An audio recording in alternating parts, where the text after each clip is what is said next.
دراصل میں نے سوال کیا تھا کہ دوبارہ ہاتھ کو زمین پر ماریں گے یا نہیں، تو ان کے سوال کا جواب آ گیا کہ پہلے بسم اللہ پڑھا،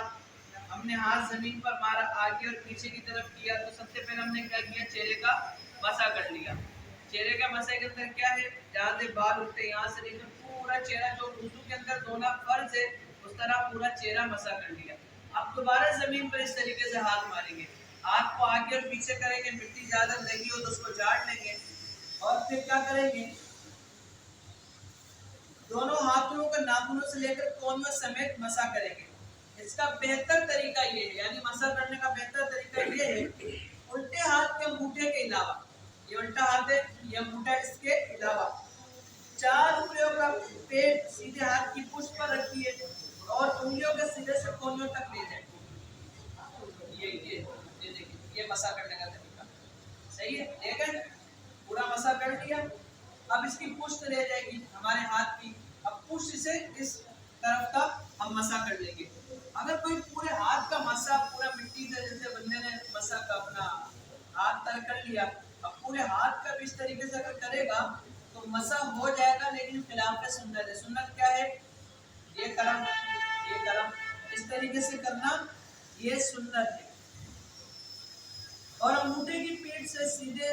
انگوٹھے کی پشت کا مسح کیجیے، اسی طرح سیدھے ہاتھ سے الٹے ہاتھ کا مسح کیجیے، یعنی جس طرح ہم نے سیدھے ہاتھ کا کیا اسی طریقے سے الٹے ہاتھ کا۔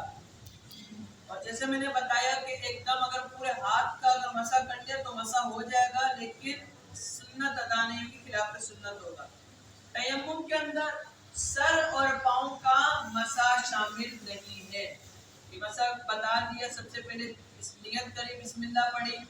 اور پہلے چہرے کا مسح کیا، اس کے بعد دونوں ہاتھوں کا مسح کیا۔ اب ہم سنتے ہیں پڑوسی کے بارے میں سنتیں اور آداب۔ دو فرامین مصطفیٰ صلی اللہ علیہ وسلم ہے، اللہ پاک کے نزدیک بہترین پڑوسی وہ ہے جو اپنے پڑوسی کا خیر خواہ ہو، یعنی اس کی مدد کرنے والا ہو، اچھے اس نے سلوک والا ہو۔ اور نمبر 2، وہ جنت میں نہیں جائے گا جس کا پڑوسی اس کی آفتوں سے امن میں نہیں رہے گا۔ ہمیں غور کرنا چاہیے کہ کیا ہمارے پڑوسی ہماری وجہ سے تکلیف میں تو نہیں ہے، کیونکہ حضور علیہ السلام کا فرمان ہے کہ جو تکلیف میں ہوگا کسی کی وجہ سے تو وہ جنت میں نہیں جائے گا۔ اور حضرت امام محمد بن محمد غزالی رحمۃ اللہ تعالی علیہ فرماتے ہیں، پڑوسی کے حقوق میں سے یہ بھی ہے کہ اسے سلام کرنے میں پہل کرے، اس سے طویل گفتگو نہ کرے، یعنی زیادہ لمبی چوڑی گفتگو نہ کرے، اس کے حالات کے بارے میں زیادہ پوچھ نہ کرے۔ اب یہ عموماً کیا ہوتا ہے کہ ہم اپنے پڑوسی سے پوچھتے ہیں، اس کی گھر میں کوئی آواز آ رہی تھی لڑائی جھگڑے کی، تو ہمیں چاہیے کہ ہم ایسی باتیں نہ پوچھیں، ہم پوچھیں کہ ہاں بھائی آپ کے گھر سے آواز آ رہی تھی لڑائی جھگڑے کی، بولے کہاں ہو گئی، اب ہم اس پہ سوال پہ سوال کریں گے، بھائی کس کی لڑائی ہو گئی، وہ بولے گا میرے بچے نے اس طرح کہہ دیا۔ اب ہم کیا کریں گے، ہاں بچے ہوتے ہی ایسے ہیں، بیوی ہوتی ہی ایسی ہے، یعنی ہم اور مرچ مسالہ لگا رہے ہوں گے۔ تو اس طرح کے جو سوالات ہوتے ہیں اس سے بچنا چاہیے۔ یا گھر میں بچوں کی رونے کی آواز آنے، بولیں گے کیوں روئے تھے، اب وہ چھپانے کی کوشش کرے گا، ہو سکتا ہے دودھ نہ ملا ہو بچے کو، یا کھانے کے اندر کچھ مسئلہ ہو، اب وہ چھپانے کی کوشش کر رہا، ہم سوال پہ سوال کر رہے ہیں،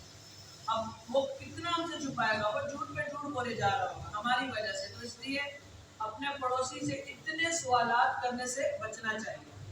وہ بیمار ہو تو اس کی مزاج پرسی کریں، یعنی اگر بیمار ہو تو اس کی خیر خبر لیں، اور جب بھی کوئی بیمار ہو تو عموماً کیا ہوتا ہے کہ ہم پھل فروٹ لے کے چلے جاتے ہیں، جوس لے کے چلے جاتے ہیں، اب اس بیچارے کو تو یہ کھانا ہی نہیں ہوتا ہے، اب وہ بیچارہ بولتے ہیں کہ مجھے اسپتال سے کوئی گڑ لے کے جائے، یا میں صحیح ہوں،